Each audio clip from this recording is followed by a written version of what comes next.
Il existe une chance pour que notre galaxie entière de la Voie lactée soit située dans un prétendu vide spatial.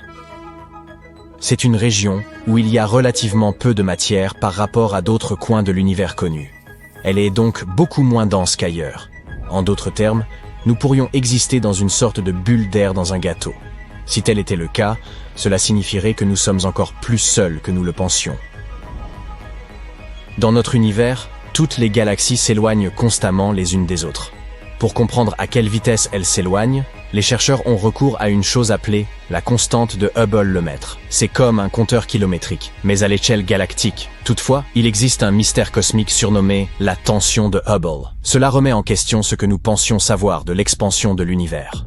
Les scientifiques considéraient autrefois la constante de Hubble-Lemaître comme un guide fiable, mais nos observations récentes remettent cette fiabilité en question. Les vitesses que nous observons dans la réalité ne correspondent pas aux distances que nous avions calculées et projetées. On ne sait pas pourquoi ces mesures ne correspondent pas. Des chercheurs ont suivi les mouvements des supernovas et ont constaté que l'univers semblait s'agrandir plus rapidement autour de nous que dans son ensemble, comme s'il nous évitait exprès. Après avoir pris cela en considération, on a commencé à supposer que nous pourrions tous vivre dans un vide cosmique. Les vides cosmiques sont de vastes espaces de vide entre les galaxies. Ils font ressembler notre univers entier à une grande éponge. Mais revenons au début, juste une fraction de seconde après le Big Bang. Juste après le commencement de tout, l'univers n'était qu'un plasma chaud et comprimé. Il ne présentait que de très petites variations de densité, appelées fluctuations quantiques. Après le Big Bang, l'univers a commencé à s'étendre.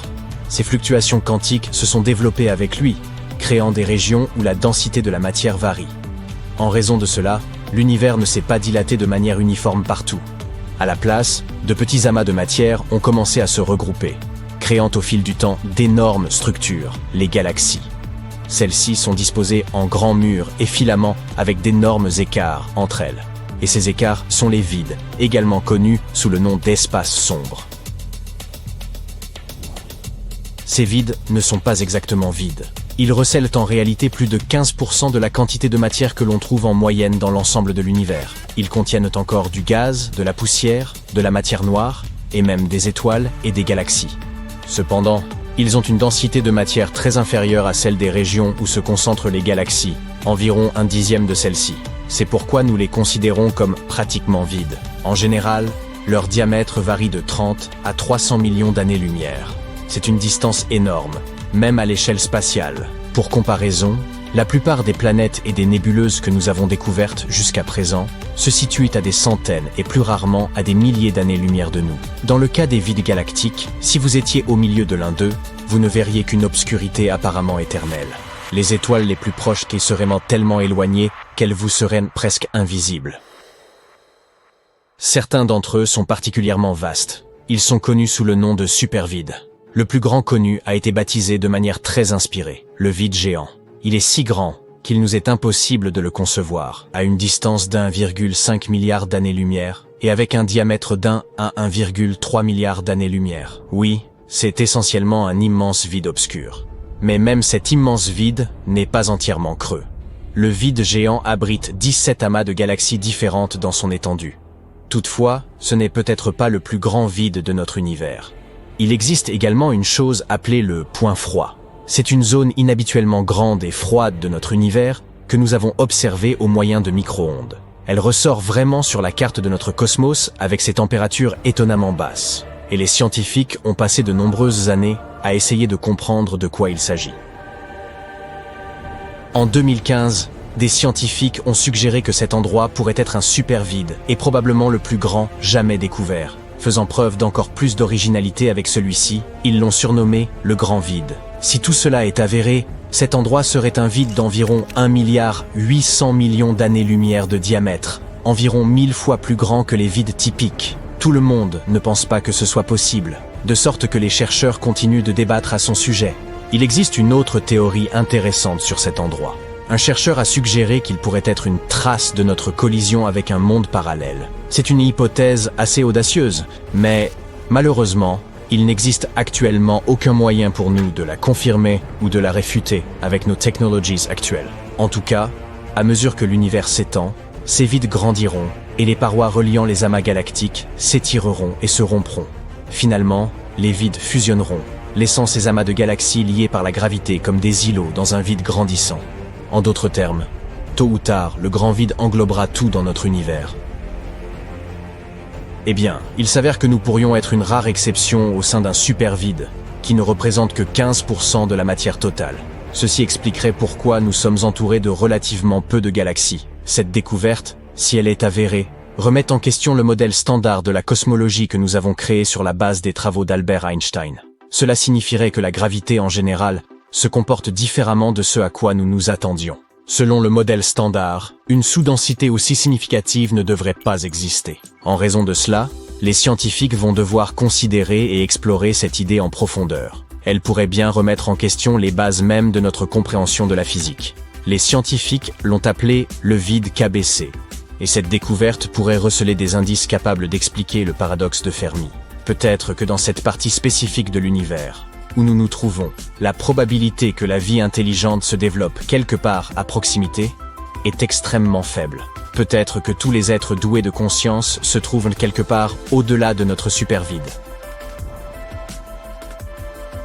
Mais cela ne signifie pas que nous devrions perdre espoir, ou que la vie quelque part à proximité soit impossible. En fait, la vie dans l'univers pourrait être beaucoup plus commune que nous ne le pensions auparavant. Nous savons que les planètes internes, comme Mercure et Vénus, sont inhospitalières en raison de leurs conditions extrêmes. Néanmoins, Vénus semble digne d'intérêt car, même si la toxicité de cette planète est insensée, les astronomes pensent qu'elle aurait pu ressembler beaucoup à la Terre dans le passé. Elle aurait même pu abriter la vie, hélas. Elle se trouvait trop proche du Soleil, et toutes ces bonnes conditions se sont évaporées avec le temps. Mais il existe une possibilité que la vie microbienne subsiste dans ces nuages de haute altitude. Mars, un désert froid, aurait également pu être un endroit plus accueillant dans le passé, avec des rivières et des lacs. Bien qu'il lui manque à présent une atmosphère protectrice, une vie ancienne aurait pu exister là-bas. Dans ce cas, elle aurait potentiellement laissé quelques fossiles, et des microbes souterrains pourraient toujours y survivre. Nous avons découvert certains indices de leur présence, mais nous débattons toujours pour savoir si ces traces étaient vraiment de nature organique ou non. Les géantes gazeuses, comme Jupiter et Saturne, et les géantes glacées ne sont pas idéales pour la vie, mais leur lune offre quelques espoirs. Europe possède un océan sous sa surface gelée, ce qui en fait une candidate potentielle. Encelade rejette même de l'eau dans l'espace, comportant des molécules complexes, qui laissent présager des possibilités intéressantes. Et Titan est tout à fait unique en son genre. Il présente des cours d'eau à sa surface, des rivières et des lacs d'hydrocarbures. Bien que ces températures glaciales ne soient guère propices à la vie, les chercheurs se demandent s'ils pourraient abriter une vie chimiquement différente. Pourtant, il nous faudra des décennies afin d'inspecter tous ces corps célestes et de les étudier correctement. Nous n'avons rien envoyé là-bas depuis l'époque de Voyager 2. Mais si nous avons de la chance, nous pourrions explorer l'ensemble de notre système solaire au cours du XXIe siècle. Dans tous les cas, il y a beaucoup de potentiel pour la vie, même dans notre seul système solaire, sans même mentionner toutes les planètes et galaxies que nous avons découvertes à proximité. Nos estimations suggèrent que l'univers observable, celui que nous pouvons voir donc, pourrait abriter environ 5300 milliards de mondes habitables. L'une des candidates les plus probables jusqu'à présent est Kepler 180 6F. C'est une planète potentiellement semblable à la Terre, seulement 10% plus grande que celle-ci. Elle orbite autour d'une naine rouge, qui est une étoile un peu plus sombre, plus froide, mais avec une plus grande longévité que notre Soleil. Et elle ne se trouve qu'à environ 490 années-lumière, ce qui peut sembler beaucoup, mais souvenez-vous des distances que nous avons évoquées avec les supervides. Alors, même si nous nous trouvons vraiment dans un supervide, nous avons encore la chance d'avoir de nombreuses galaxies et planètes autour de nous. Et si un jour nous trouvons un moyen de voyager à travers l'univers, quitter le vide KBC sera probablement à notre portée. Au cœur de la galaxie se trouve un objet mystérieux, tel qu'aucun astronome n'en a jamais observé. Il traverse le ciel comme une étoile filante sous caféine. Quelle est donc cette mystérieuse forme floue, et quel est son lien avec le trou noir qui se trouve au centre de notre galaxie? Découvrons-le ensemble. Cette chose s'appelle Xept. Il s'agit de la mystérieuse tache qui tourne autour du trou noir supermassif de notre galaxie depuis des décennies. Certains affirment même qu'il rôderait dans les parages depuis des centaines d'années. Nous ne savons que peu de choses au sujet de Xcept.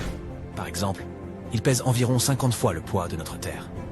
Cela peut sembler énorme pour un terrien, mais à l'échelle de l'espace, c'est une goutte d'eau dans l'océan. Xcept se déplace également très vite, avec une vitesse pouvant atteindre les 1100 km par seconde. C'est plus rapide que lorsque tu essayes d'attraper la dernière part de pizza avant que ton colocataire ne s'en empare. Mais quelle est vraiment cette chose? Une étoile magique que nous n'avions jamais remarquée auparavant? Un vaisseau spatial extraterrestre? Eh bien, il existe quelques théories liées au futur destin tragique de cet objet. Et hélas pour lui, les jours de Xcept sont comptés. À l'heure actuelle, il se trouve sur une orbite elliptique de 170 ans autour du trou noir supermassif situé au centre de la Voie lactée. Mais il n'ira pas beaucoup plus loin. Chaque année, il se rapproche de plus en plus du trou noir et dans quelque temps, il sera d'abord spaghettifié. Oui, c'est un vrai terme scientifique, puis finalement aspiré pour ne plus jamais être vu. Des trous noirs supermassifs se trouvent au centre de toutes les galaxies, y compris la nôtre, la Voie lactée. Ces trous noirs ont une telle masse qu'ils déforment l'espace-temps, obligeant les étoiles proches à orbiter autour d'eux à des vitesses phénoménales. Ils jouent le rôle d'aspirateur cosmique en captant tous ceux qui s'en approchent. Le trou noir au centre de notre galaxie porte le nom de Sagittarius à étoile. On dirait le nom d'un célèbre streamer, n'est-ce pas? Mais cet objet céleste est bien plus impressionnant qu'un simple mortel. Il pèse environ 4 millions S de fois plus lourd que notre Soleil, ce qui signifie qu'il pourrait probablement dévorer tout notre système solaire en guise de petit déjeuner. Mais ne t'inquiète pas, ces trous noirs peuvent sembler effrayants, mais en réalité, ils sont bien trop petits pour rivaliser avec une galaxie entière. Ils n'aspireront que quelques étoiles parmi les plus proches, et c'est tout. De plus, Sagittarius à astérisque ne semble pas avoir beaucoup d'appétit. On remarquait qu'il était plutôt calme ces derniers temps, ce qui est une assez bonne nouvelle pour tout le monde. Mais même s'il était très gourmand, il ne représenterait aucune menace pour nous. Ce trou noir se trouve à plus de 26 000 années-lumière de notre planète. Depuis la Terre, nous avons détecté sa présence dans la constellation du Sagittaire. En 2022, la collaboration des radiotélescopes Event Horizon a produit la toute première image de Sagittarius à astérisque. Des années de travail et de progrès technologiques auront été nécessaires pour capturer cette image étonnante. Et c'est la deuxième photo jamais prise d'un trou noir dans l'histoire. La première avait été publiée en 2019 et montrait le trou noir supermassif appelé M87 étoile. Oui, ils ont tous les deux étoile dans leur nom. Ne cherche pas à comprendre, c'est comme ça.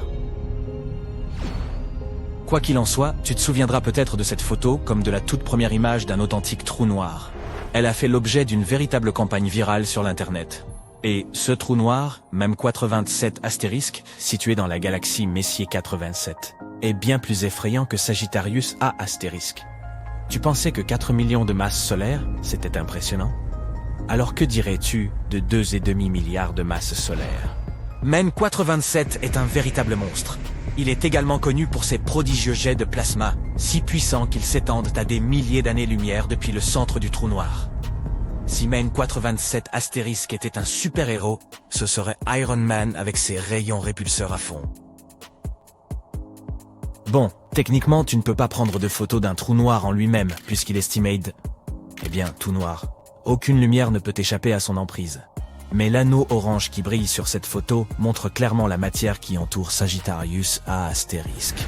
Il s'agit du disque d'accrétion, un disque tourbillonnant de gaz chaud qui s'enroule en spirale autour du centre, s'échauffant à des millions de degrés au cours du processus. C'est comme un gigantesque tourbillon de flammes sans aucune échappatoire. L'ombre au centre indique le trou noir lui-même. À l'intérieur de cette ombre se trouve l'horizon des événements. L'horizon des événements est la limite autour du trou noir, au-delà de laquelle rien, pas même la lumière, ne peut échapper à son attraction gravitationnelle. C'est le point de non-retour, où la force de gravité est telle que même l'objet le plus rapide de l'univers, la lumière, ne peut s'en échapper. Une fois l'horizon des événements franchi, tu es condamné à tomber vers le centre du trou noir, où les lois de la physique telles que nous les connaissons n'ont plus cours. Et c'est exactement le sort qui attend notre malheureux Xept. En ce moment même, le nuage de matière est étiré et distordu par de puissantes forces de marée. D'ailleurs, avant de connaître une fin prématurée, Xept devrait nous donner un sacré spectacle. On prévoit qu'il atteindra le point le plus proche du trou noir au cours de son orbite, que nous appelons Périastre, d'ici 2036. Lorsqu'il sera finalement déchiré par les forces gravitationnelles de Sagittarius à Astérisque, il se pourrait que l'on assiste à un véritable feu d'artifice. Mais ce n'est pas le plus important. Le plus drôle, c'est que la fin annoncée de Xept pourrait nous aider à comprendre enfin ce que c'est que cette chose. Une équipe de scientifiques a étudié la façon dont l'étrange tache gravite autour du trou noir. C'est alors qu'ils ont découvert que Xept s'était étiré jusqu'à atteindre presque le double de sa longueur initiale. Qu'est-ce que cela signifie ? Eh bien, cela suggère que Xept est probablement constitué de débris éjectés lors d'une récente collision entre deux étoiles. Oui, tu as bien entendu. Comme un accident de voiture dans l'espace. Imagine ceci. Deux étoiles tombent amoureuses et commencent à se tourner autour pendant de nombreuses années. Ensuite, elles finissent par fusionner. À ce moment-là, elles éjectent des tonnes de gaz et de poussière. C'est peut-être cette danse cosmique qui a donné naissance à notre bébé Xept. C'est un peu comme les miettes laissées sur la table après un gigantesque festin spatial. Ce genre de phénomène est en fait assez courant, en particulier autour des trous noirs. C'est comparable à un accrochage galactique qui envoie des débris partout. Et à vrai dire, l'univers est rempli de telles taches mystérieuses. On les appelle les objets G. Non, ils n'ont rien à voir avec les Men in Black, mais ils sont tout aussi mystérieux et insaisissables. Cela fait plus de 20 ans que les astronomes s'interrogent sur ces objets. Ils ressemblent à des nuages de gaz, mais se comportent comme des étoiles. C'est comme s'ils n'arrivèrent pas à décider s'ils voulaient être un nuage ou un astre. Allez les gars, décidez-vous enfin. Les objets J s'étirent au plus près du trou noir central, mais en ressortent intacts. Comme un élastique qui s'étire, mais ne seront pas. Les scientifiques pensent qu'il s'agit d'étoiles qui ont fusionné en une seule. Ce faisant, elles produisent également un énorme nuage de gaz qui masque le résultat à la vue de tous. Un peu comme lorsque tu portes un gros pull, pour que personne ne sache que tu as pris quelques kilos en trop. Et puis, une étude publiée en 2021 a révélé que l'un de ces objets, J2, était en fait un nuage moléculaire dissimulant 3 bébés étoiles. Quel rebondissement! Mais Xept est le mouton noir de cette étrange famille de nuages. Il est sensiblement différent des objets G, un peu comme le cousin bizarre que tu ne vois qu'une fois par an lors des réunions de famille. Son évolution a été plus spectaculaire. De plus, il n'est pas maintenu par une masse abritée en son centre. Alors, à quoi doit-il son intégrité? À la poudre de perlimpinpin? À la magie? Nous avons besoin de réponses. C'est pourquoi les scientifiques pensent que Xept n'est pas un objet G en soi, mais des débris qui en seraient issus. Ou peut-être pas. Nous n'en savons rien. Les possibilités sont infinies, et c'est ce qui rend l'astronomie si passionnante. Gardons donc les yeux rivés sur le ciel et voyons quels autres objets étranges nous attendent. Qui sait, peut-être découvrirons-nous un autre corps mystérieux, et cette fois, ce sera un vaisseau spatial? Alors ça, ce serait génial. Des trous noirs qui déchirent d'énormes étoiles, des pulsars qui tournent à des vitesses incroyables et émettent de puissants faisceaux d'énergie, des nébuleuses colorées qui créent des feux d'artifice d'étoiles naissantes, des galaxies de toutes les couleurs et de toutes les tailles possibles. Oui, tout cela se trouve dans notre univers, mais il n'est pas infini, il a une limite. Un mur au sens propre, et au-delà, il y a le néant absolu. Alors embarquons pour un voyage vers ce mur. Mais commençons par le commencement. Notre univers est comme une énorme poupée russe. Si tu l'ouvres, tu en trouveras une plus petite à l'intérieur.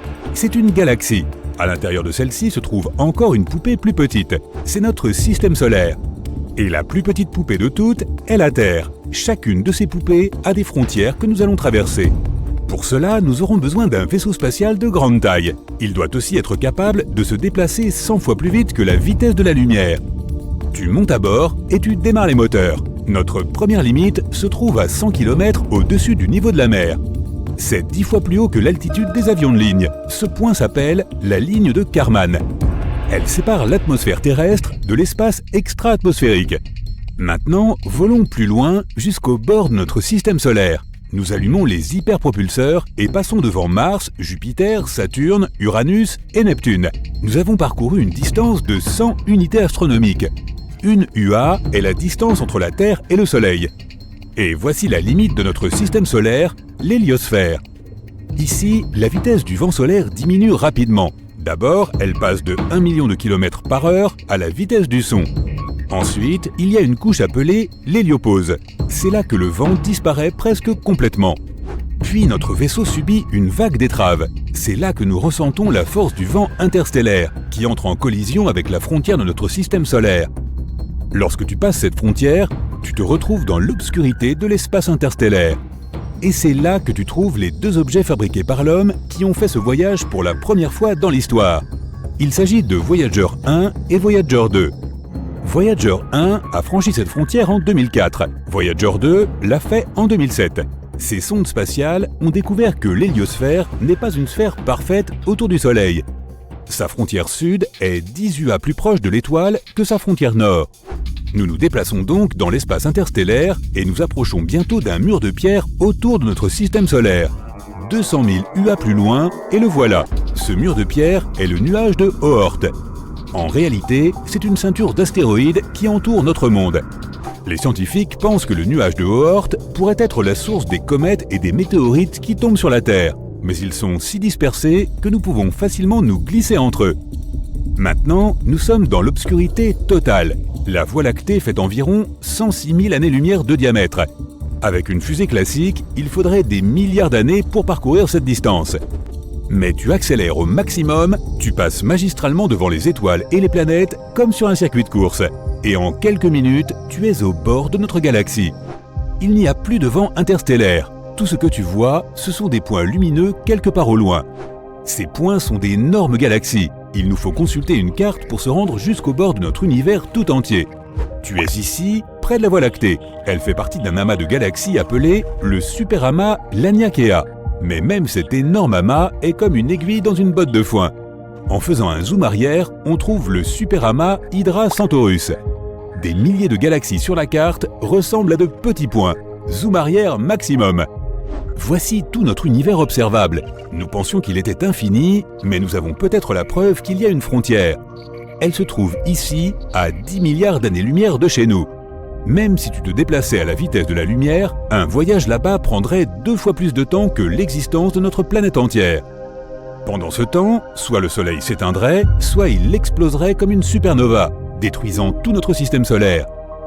Et si tu pouvais vivre aussi longtemps et revenir ensuite chez toi, tu verrais que notre galaxie n'existerait plus. Elle est depuis longtemps entrée en collision avec la galaxie d'Andromède et a fusionné en un seul grand corps cosmique. Heureusement, ton vaisseau est capable de déformer l'espace-temps pour que ce voyage prenne littéralement quelques secondes. Boum! Félicitations, tu es arrivé à destination. Le supervide d'Eridanus. Certains scientifiques pensent que cet endroit est la preuve des collisions de notre univers avec quelque chose d'assez grand pour laisser une si grande cicatrice. Le supervide d'Eridanus est un espace vide et froid de 1 milliard d'années-lumière de large. Si tu imagines ce vide comme une tasse, il pourrait contenir au moins 10 000 galaxies. Et il est apparu après un accident aux proportions gigantesques. L'objet qui s'est écrasé dans notre univers n'était autre que un autre univers. Oui, d'autres univers peuvent réellement exister. Imagine que notre univers entier est une énorme bulle qui contient tous les amas de galaxies de l'univers observable. Il pourrait y avoir un nombre infini de telles bulles qui seraient nées pendant le Big Bang. Ces univers peuvent être différents d'une autre. Ils peuvent abriter d'autres galaxies et nébuleuses. Mais ces bulles pourraient aussi être des univers parallèles. Cela signifie que si tu as choisi des céréales plutôt que des flocons d'avoine ce matin, dans un autre univers, ton alter ego pourrait avoir choisi les flocons d'avoine. Chaque choix que tu as fait dans la vie a eu des conséquences complètement différentes dans un univers parallèle. Et comme le nombre de choix est infini, il y a une infinité d'univers parallèles. Donc, comme une bulle ordinaire, notre univers a une paroi qui se trouve près du supervide d'Eridanus. Il y a longtemps, une autre bulle est passée devant la nôtre. En se rapprochant l'une de l'autre, leurs champs gravitationnels ont commencé à interagir. Notre mur frontalier a commencé à se déformer et à s'étirer vers l'autre univers. La même chose s'est produite de l'autre côté. Puis, les parois des deux univers sont entrées en contact. Mais comme les bulles ont bougé, leur lien a commencé à se rompre, et l'autre univers a arraché un énorme morceau du nôtre. Un vide froid s'est formé au niveau de point de collision. C'est le supervide d'Eridanus. Le problème est que l'univers a la même apparence pour un observateur, quel que soit son point de vue. Par exemple, imagine un ballon de basket suspendu en l'air. Maintenant, si nous plaçons une fourmi sur le ballon et lui demandons de trouver le bord du ballon, elle se mettra à tourner autour en faisant un nombre infini de cercles. Mais le paysage autour de la fourmi ne changera pas. Tout ce qu'elle verra, c'est un univers arrondi parce que la sphère reste la même, quel que soit le point de vue. La même chose se produit lorsque nous essayons de trouver le bord de notre univers. Tout cela parce que nous imaginons le monde dans un espace tridimensionnel et que notre vue est limitée. Par exemple, tu vois un carré ordinaire dans un espace bidimensionnel. Mais si tu ajoutes de la profondeur et que tu changes le point de vue, voilà, c'est un cube. Si nous pouvions voir l'univers dans un espace à 4 dimensions, un carré pourrait être quelque chose de complètement différent. Mais peut-être pourrions-nous quitter notre bulle d'adoption. La clé pour voyager dans un autre univers se trouve peut-être à l'intérieur d'un trou noir.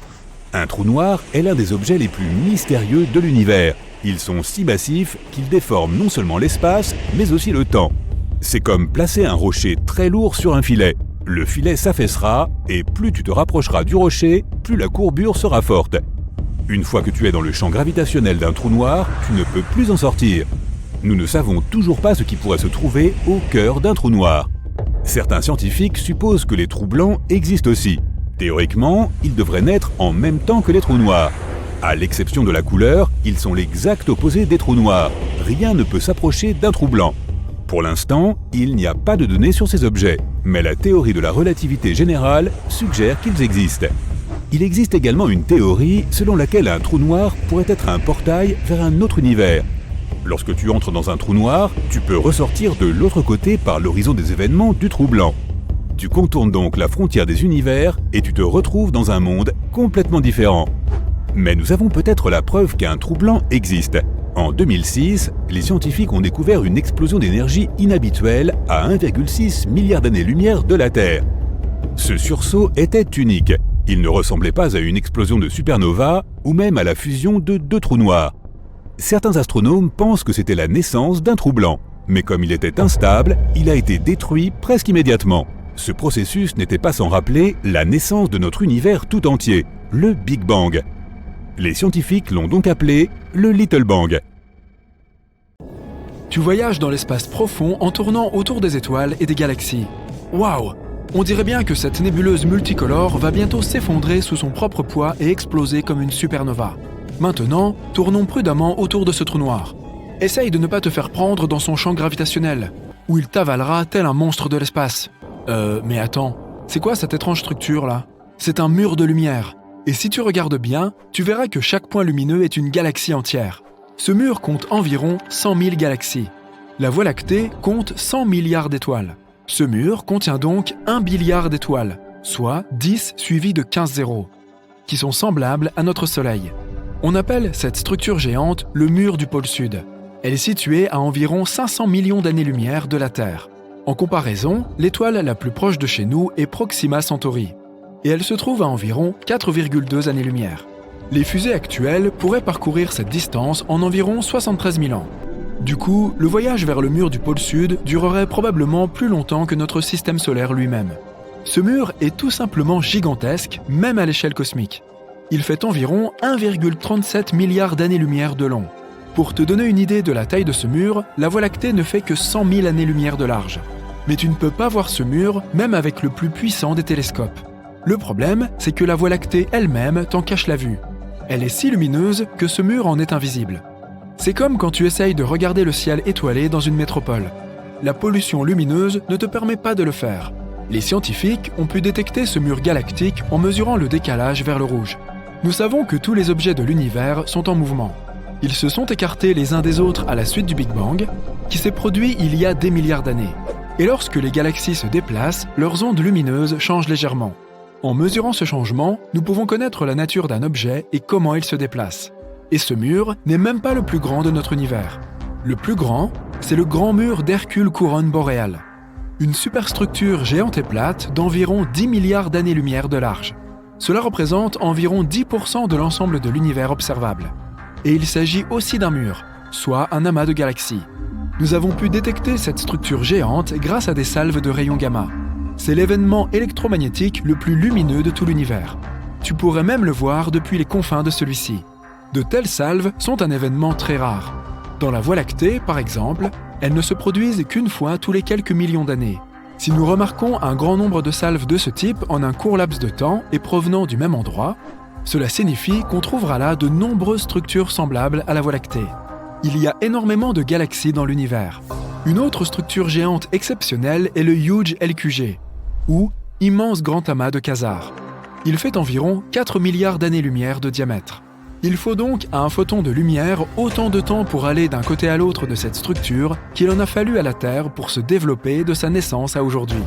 Et si tu mettais l'immense grand amas de quasars sur une balance, il serait 6,1 milliards de fois plus lourd que notre Soleil. Les scientifiques ont découvert qu'il y a au moins 73 quasars dans cette structure. Ils sont parmi les objets les plus extraordinaires de l'univers. Ce sont eux les noyaux actifs des galaxies. Au centre d'un quasar se trouve un trou noir supermassif. Ce géant dévore toute la matière qui l'entoure. L'immense force de gravité tord la matière autour du trou noir, formant un disque. Et ce disque est la source du rayonnement la plus puissante qui existe. Pour te faire une idée, le rayonnement d'un seul quasar est des dizaines ou des centaines de fois plus puissant que celui de toutes les étoiles de notre galaxie réunies. Grâce à ce rayonnement, nous pouvons détecter les quasars même à de très grandes distances. C'est pourquoi on les appelle aussi les balises de l'univers. Les scientifiques utilisent les quasars pour étudier l'univers et tout ce qui bouge en son sein. L'un des quasars les plus éloignés de nous se trouve à environ 13,1 milliards d'années-lumière. Cela en fait l'un des objets les plus anciens de l'univers. Il est apparu environ 690 millions d'années après le Big Bang, et il est presque 3 fois plus vieux que notre système solaire. Il brille toujours avec une luminosité extrême, étant environ 4 suivi de 14 zéros fois plus lumineux que le Soleil. Les scientifiques nous expliquent qu'au centre de ce géant se trouve un trou noir supermassif, 800 millions de fois plus lourd que le Soleil. Toutes ces structures géantes ne sont pourtant que les blocs de construction de notre univers.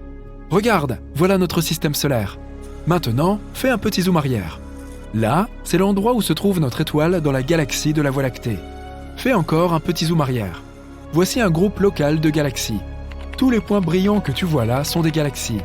Voici Andromède, et voici la galaxie du Triangle, plus quelques douzaines d'autres galaxies légèrement plus petites. Elles sont toutes liées les unes aux autres par la gravitation. La taille de cette structure est d'environ 10 millions d'années-lumière. C'est 100 fois la largeur de notre galaxie. Encore un zoom arrière, s'il te plaît. Ceci est le super amas de la Vierge. Il est 20 fois plus grand que le groupe local. Il y a là environ 30 000 galaxies différentes. Et la masse de l'ensemble fait environ 1 suivi de 15 zéros fois la masse solaire. Zoom arrière, l'Aniakea. Cette structure est presque 3 fois plus grande. Elle comprend le super amas de la Vierge et d'autres amas plus petits. Et elle contient environ 100 000 galaxies. Ce n'est pas encore fini. Fais encore un zoom arrière. Voici le complexe de super amas Poisson-Baleine. Cette structure galactique géante contient environ 60 amas de galaxies. Il y a donc ici plus de galaxies que de grains de sable dans le désert. Allez, tu sais quoi faire. Zoom arrière. Ouf. Voici tout l'univers observable. Il y a plus de 500 milliards de galaxies. Et les étoiles, eh bien, il y a environ 1 milliard de billions d'étoiles. L'univers observable a sa propre structure. Les amas de galaxies forment des chaînes et des murs, comme tu l'as déjà vu. Mais ces chaînes sont séparées par d'énormes régions de néant absolu. Ces zones sont appelées des vides. Dans ces endroits, il n'y a pas de matière du tout. Il y a moins de molécules dans ces vides que dans une salle déserte. L'un de ces vides jouit d'une réputation très mystique. Il s'agit du vide de l'Éridan, ou point froid. Il est apparu ici seulement 380 000 ans après le Big Bang. Il fait presque 1 milliard d'années-lumière de large et pourrait contenir des centaines, voire des milliers de galaxies et des billions d'étoiles. Certains scientifiques pensent que ce point froid pourrait être le résultat de la plus grande collision jamais survenue. Une collision d'univers. Il existe une théorie selon laquelle notre univers est une sorte de bulle. Une énorme sphère contenant tous ces murs et toutes ces chaînes de galaxies. Imagine maintenant qu'il y ait un nombre infini de ces bulles. Il pourrait s'agir de mondes parallèles ou de différents univers. Il y a de nombreuses années, une bulle s'est approchée de la bulle de notre univers. Leurs parois se sont touchées et les deux univers se sont connectés pendant un moment, comme deux gouttes d'eau qui se rejoignent. Mais cet univers a continué à bouger.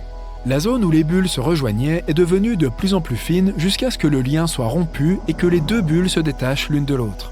À ce moment-là, le deuxième univers a arraché une partie de la matière de notre bulle.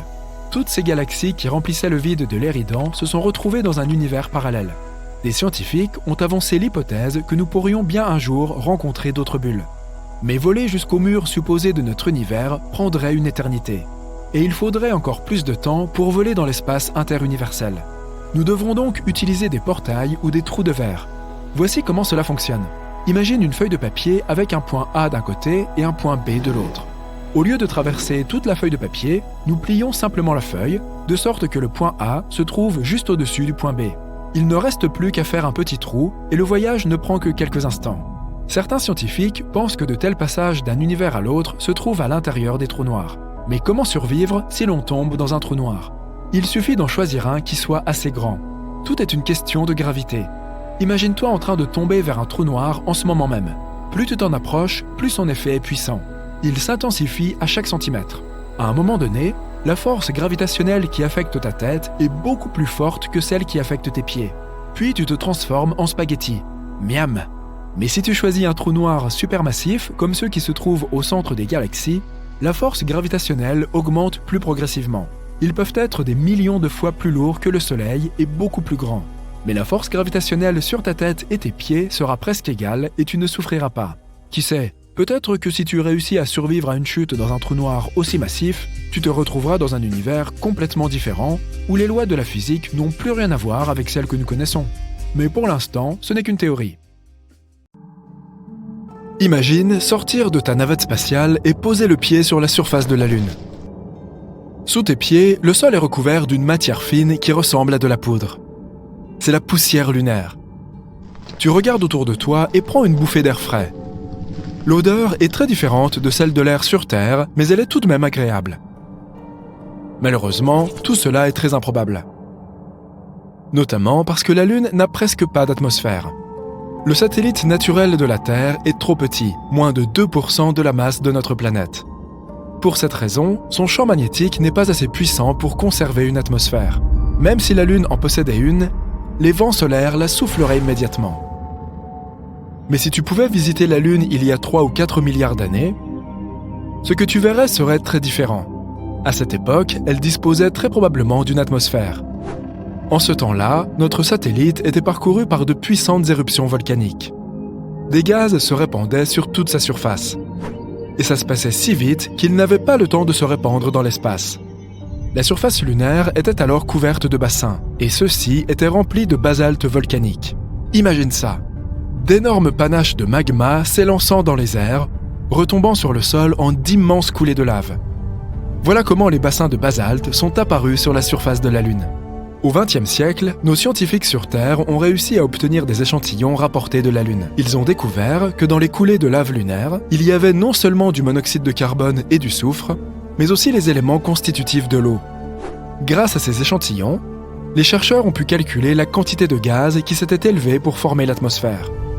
Et ils ont découvert que c'est il y a environ 3,5 milliards d'années qu'elle était la plus dense. Et aussi qu'elle a persisté pendant à peu près 70 millions d'années. Après ça, pouf, l'atmosphère s'est évaporée dans l'espace. Mais le plus cool, c'est que lorsque la Lune possédait une atmosphère, notre satellite était 3 à 10 fois plus proche de notre planète. Une simulation informatique a même indiqué que la Lune était peut-être près de 19 fois plus proche de nous qu'elle ne l'est aujourd'hui. On pense qu'elle se trouvait alors à quelques 30 000 km, alors que de nos jours, elle se trouve à environ 390 000 km. C'est pourquoi la Lune avait l'air beaucoup plus grosse dans le ciel. Malheureusement, à cette époque, il n'y avait même pas de dinosaures pour profiter de la vue. Et moi non plus, je n'étais pas là. En même temps, selon les études les plus récentes, notre Lune aurait bel et bien une atmosphère. Elle est composée principalement d'hydrogène, de néon et d'argon et contient aussi quelques autres gaz rares, comme le potassium ou le sodium. On les trouve, par exemple, dans les atmosphères de Mars, de Vénus ou de la Terre. Malheureusement, une telle atmosphère ne nous convient pas du tout. Nous sommes absolument dépendants de l'oxygène. Mais devine quoi ? Il y a aussi beaucoup d'oxygène sur la Lune. Oui, je sais, tout ça doit te paraître un peu déroutant. Mais le truc, c'est que cet oxygène n'y existe pas sous sa forme gazeuse la plus courante. Non, il se trouve piégé dans la couche de roches et de poussière qui recouvre la surface de la Lune. Cette couche s'appelle le régolithe et il contient près de 45% d'oxygène. Cela veut dire que si l'on était capable d'extraire cet oxygène, nous pourrions vivre sur la Lune ? Pas si vite. L'oxygène contenu dans ces roches est très étroitement lié aux minéraux. Et pour séparer ces éléments, il nous faudrait des tonnes d'énergie et un équipement adapté. Mais si l'on parvenait à amorcer ce processus, la Lune pourrait fournir beaucoup d'oxygène. Il existe une théorie selon laquelle la Lune se serait formée lors d'une collision entre la Terre et un autre planétoïde. Ce planétoïde devait être plus petit, de la taille de Mars. Cela s'est probablement produit il y a environ 4,5 milliards d'années. Selon une autre théorie, la Lune était autrefois un astéroïde ou un autre corps vagabond du même genre. Elle se serait formée ailleurs, quelque part dans le système solaire. Et lorsqu'elle est enfin passée près de la Terre, elle a été immédiatement happée par la gravité de notre planète. D'autres experts pensent qu'à un moment donné du passé, la Terre tournait si vite qu'une partie de sa matière s'est détachée. Et ce morceau s'est rapidement mis à tourner autour de notre planète. C'est ainsi que la Lune est apparue dans le ciel. D'après la théorie la moins passionnante, le satellite naturel de la Terre serait simplement apparu en même temps que notre planète au moment de sa formation. Actuellement, la Lune est le 5e plus grand satellite naturel de notre système solaire. C'est aussi l'un des plus denses, juste derrière le satellite de Jupiter, Io. Il est fort probable que la Lune ait un noyau minuscule, pas plus grand que 2% de sa masse totale. Large d'environ 676 km, il est principalement composé de fer et de soufre. La surface de la Lune est sombre, même s'il s'agit de l'objet le plus brillant de notre ciel nocturne. En réalité, sa réflectance est à peine plus élevée que celle de l'asphalte. Tu as peut-être entendu dire que la Lune, ainsi que le Soleil, provoquent des marées dans les océans et les mers sur Terre. En effet, l'attraction gravitationnelle de notre satellite crée ce qu'on appelle la force de marée. Elle fait s'enfler les mers aux endroits qui se trouvent, à tel ou tel moment, les plus proches de la Lune. Ces renflements sont ce que nous appelons les grandes marées. Mais ce que peu de gens savent, c'est que la Lune fait aussi monter et descendre les roches, comme elle le fait avec l'eau. Bien sûr, cet effet n'est pas aussi visible que le sont les marées océaniques. Mais il est tout de même perceptible. La surface solide de la Terre se déplace d'environ 2,5 cm lors de chaque marée. Non seulement la Lune provoque des marées sur notre planète, mais elle ralentit aussi sa rotation. Ce phénomène est connu sous le nom de freinage par effet de marée. Il augmente la durée d'un jour sur Terre d'un peu plus de 2 millisecondes tous les 100 ans. La Lune s'éloigne aussi de la Terre à la même vitesse que celle à laquelle poussent tes ongles. Cela représente environ 4 cm par an. Tu devrais vraiment les couper. Si un jour elle s'éloigne dans l'espace, notre planète connaîtra des temps difficiles. Sans l'attraction stabilisatrice de la gravité lunaire, l'inclinaison de la Terre commencerait à changer de façon spectaculaire. De l'absence totale d'inclinaison, ce qui signifie qu'il n'y aurait pas de saison, à une forte inclinaison, ce qui entraînerait des conditions météorologiques spectaculaires. Comme la Lune n'a pas d'atmosphère, rien ne la protège des températures extrêmes. Il fait incroyablement froid du côté nuit, moins 234 degrés Celsius. Et pendant ce temps, le côté ensoleillé est littéralement en ébullition, avec une température de 121 degrés Celsius. Une autre chose dont la Lune ne peut pas se protéger sans atmosphère, ce sont les météorites. C'est pourquoi la surface du satellite est parsemée de cratères. À titre de comparaison, il y a environ 190 cratères d'impact identifiés sur notre planète. Beaucoup d'entre eux sont aujourd'hui cachés par la végétation ou remplis d'eau. Mais sur la Lune, leur nombre est beaucoup plus important. Ils s'élèvent à plusieurs millions. Et environ 5000 d'entre eux font plus de 20 km de diamètre. La Lune est moins active sur le plan sismique que la Terre.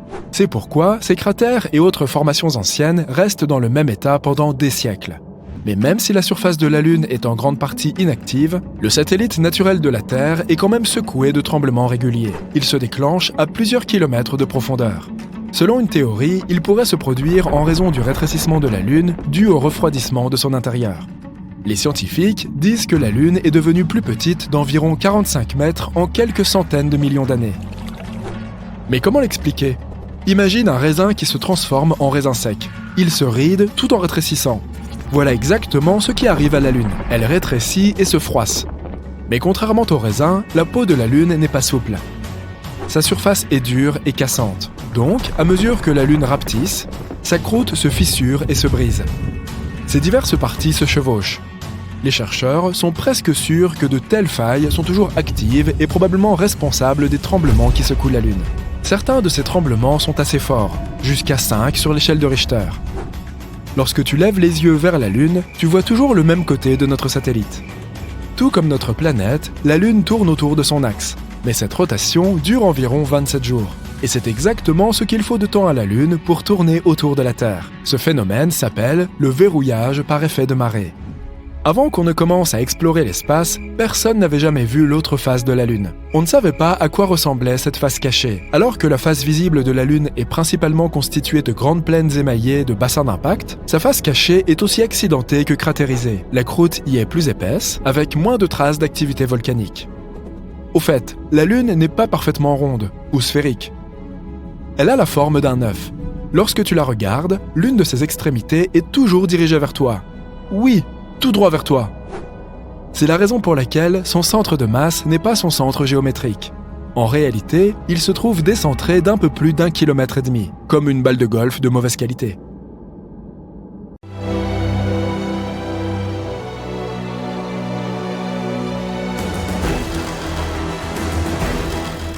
Des dizaines de vaisseaux spatiaux et des centaines de sondes décollent de la Terre et se dirigent vers la sœur jumelle de notre planète, Vénus.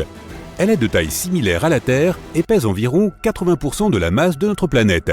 Les températures y sont trop élevées pour les humains et on n'y trouve pas l'air que nous avons l'habitude de respirer. Mais nous y sommes allés car les scientifiques ont récemment trouvé des traces de phosphine, ce qui suggère que la vie pourrait s'y trouver. La phosphine est un gaz provenant de divers microbes et bactéries. L'humanité fait donc ce voyage pour découvrir cette potentielle forme de vie.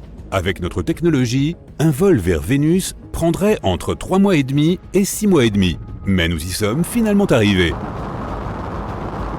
Des vaisseaux spatiaux atterrissent sur la planète. Et lorsque les premiers humains arrivent à la surface, ils voient des déserts brûlés par la chaleur, des lacs de lave et des geysers d'acide toxique. Et c'est tout. Les scientifiques ont mal calculé les données du radiotélescope. La phosphine n'a jamais existé sur Vénus. Alors on retourne aux fusées et on se prépare pour un plus long voyage à travers notre galaxie. Les scientifiques pensent qu'il pourrait y avoir pas moins de 36 civilisations similaires à la nôtre dans la Voie lactée. Elles pourraient abriter des organismes vivants complètement différents de nous, qui auraient des corps ou des yeux différents des nôtres et qui pourraient marcher et parler d'une manière très différente de la nôtre. Mais une civilisation avancée a plusieurs critères, des progrès technologiques et l'utilisation d'une communication développée entre les individus. Ces civilisations doivent donc explorer l'espace, construire des villes et être capables de communiquer entre elles en tant qu'espèces indépendantes. Observons notre galaxie et tentons d'identifier ces mondes civilisés. La Voie lactée est une spirale de 100 000 années-lumière d'un bout à l'autre. Si une étoile naît à l'une de ses extrémités lors d'une explosion surpuissante, la lumière de cet événement n'atteindra l'autre extrémité que 100 000 ans plus tard. Il y a environ 100 milliards d'étoiles et près de chacune d'elles, il y a peut-être des mondes similaires à notre système solaire. Essayons de trouver ces mondes habitables à l'aide de filtres géants. Tout d'abord, cherchons des étoiles contenant beaucoup de fer.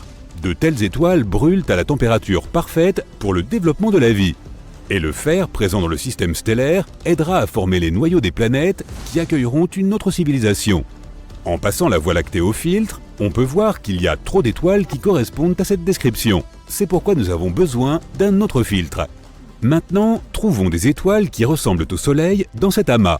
L'étoile doit être environ 100 fois plus grande que la Terre et 333 000 fois plus lourde. Un critère important est l'âge de l'étoile. Lorsqu'une étoile vieillit, elle commence à se dilater et se transforme en géante rouge. À ce moment-là, elle peut absorber les planètes qui l'entourent. La vie d'une telle étoile peut se terminer par une énorme explosion qui détruit tout ce qui l'entoure. L'étoile que nous recherchons doit donc être relativement jeune. Utilisons à nouveau notre filtre. Il y a moins d'étoiles, mais encore beaucoup quand même. Maintenant, concentrons-nous sur les planètes. Elles doivent se trouver dans la zone habitable de l'étoile. Pas trop près d'une étoile, car la température serait alors trop élevée pour que la vie puisse naître. Mais pas trop loin non plus, sinon la planète ne serait alors qu'un bloc de glace sur lequel rien ne vit. La température de la planète doit permettre à l'eau de rester liquide. Un autre critère est l'âge de la planète candidate.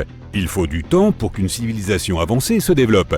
D'après l'expérience de la Terre, les scientifiques pensent qu'il faut au moins 4,5 milliards d'années pour qu'une forme de vie évolue jusqu'au niveau humain. Nous recherchons donc des planètes similaires à la Terre ou plus anciennes. Nous utilisons notre filtre une dernière fois et voilà, nous avons 36 mondes où une civilisation avancée est possible. Les scientifiques ont mené cette étude et l'ont publiée en avril 2020 en se basant sur ces mêmes critères. Il ne reste plus qu'à découvrir ces civilisations et à établir le premier contact. Nous pouvons détecter une telle civilisation en analysant les ondes radio qui en proviennent. Supposons qu'il y ait une planète A sur laquelle se trouvent des organismes vivants primitifs. Des millions d'années d'évolution et ils deviendront une civilisation avec une technologie avancée. Les ondes radio seront leur moyen de communication. Ensuite, la planète entière émettra des ondes radio comme une étoile émet de la lumière. Et ici, sur Terre, nous pouvons capter ce signal avec des antennes pointées vers l'espace. Mais il y a un problème avec la distance entre les planètes. Mettons que la planète A se trouve à 1000 années-lumière de la Terre. Lorsque la planète A commence à émettre des ondes radio, ces signaux ne nous parviendront que 10 siècles plus tard. Nous avons appris à émettre et à recevoir des ondes radio en 1895. Et si la civilisation de la planète A a émis un signal radio au même moment, nous ne pourrons pas capter ce signal avant 2895. Il en sera de même sur la planète A. Nous avons envoyé un message sous forme de signal radio dans l'espace en 1974. Dans ce signal, nous avons encodé notre système de chiffres, l'ADN humain et des informations sur notre système solaire. S'il y a une civilisation avancée sur la planète A, elle ne pourra recevoir ce signal qu'en 2974. Et nous devrons attendre un autre millénaire pour obtenir une réponse de leur part. Un autre problème avec les ondes radio est qu'elles ne ressemblent pas à une lueur constante sur la planète, mais à une éruption. Les ondes radio ne sont utilisées qu'à un certain stade de la civilisation. Au début, c'est la principale méthode de communication, mais ensuite, nous commençons à utiliser les téléphones portables, la télévision par câble et la fibre optique. Et à mesure que la technologie progresse, la lumière des ondes radio commence à s'estomper. Il ne nous reste donc qu'environ 100 ans d'utilisation active de la radio par la civilisation pour la trouver.